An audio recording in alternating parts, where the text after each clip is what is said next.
सणासुदीपूर्वी गुन्हेगारांवर पोलिसांचा दणका. रोहित हिप्परकर टोळी 2 जिल्ह्यातून हद्दपार.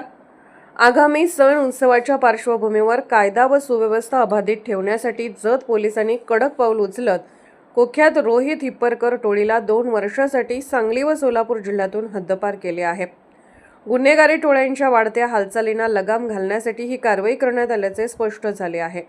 जत पोलीस ठाणे हद्दीतील रोहित विष्णू हिप्परकर वय 21, सार्थक तानाजी हिप्परकर वय 24, अक्षय उर्फ खंडू बाबासो हिप्परकर वय 22 व मंगेश उर्फ मंगलदास ज्ञानोबा हिप्परकर वय 28 सर्व राहणार सिंगणहळ्ळी, तालुका जत, जिल्हा सांगली यांच्या विरुद्ध गंभीर स्वरूपाचे गुन्हे दाखल आहेत.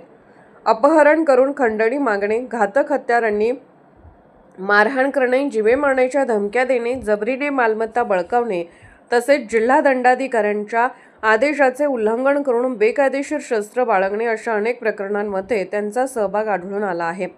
या टोळीविरुद्ध महाराष्ट्र पोलीस अधिनियम 1951च्या कलम 55 अंतर्गत कारवाई करण्याचा प्रस्ताव जत पोलीस ठाण्याकडून सादर करण्यात आला होता.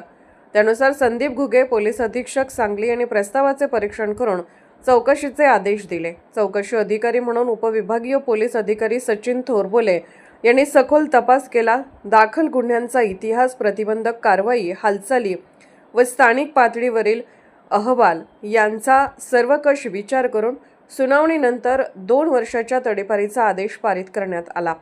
सण उत्सव काळात गुन्हेगारी टोळ्यांकडून दहशत निर्माण होऊ नये, नागरिकांनी निर्धास्तपणे सण साजरे करावेत आणि जिल्ह्यात शांतता नांदावी या उद्देशाने ही निर्णायक कारवाई करण्यात आल्याचे पोलिसांनी स्पष्ट केले आहे. गेल्या काही महिन्यात या टोळीच्या हालचालीमुळे परिसरात भीतीचे वातावरण निर्माण झाल्याची माहिती समोर आली होती.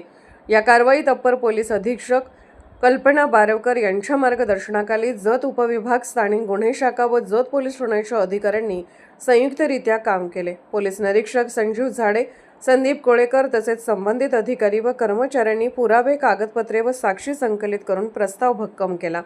दरम्यान आगामी काळातही गुन्हेगारी प्रवृत्तीच्या व्यक्तींवर बारकाईने लक्ष ठेवून आवश्यक त्या प्रतिबंधक कारवाया केल्या जाणार असल्याचा इशारा पोलीस प्रशासनाने दिला आहे. कायदा हातात घेणाऱ्यांना कुठलीही सूट दिली जाणार नाही असा ठाम संदेश या कारवाईतून देण्यात आला आहे.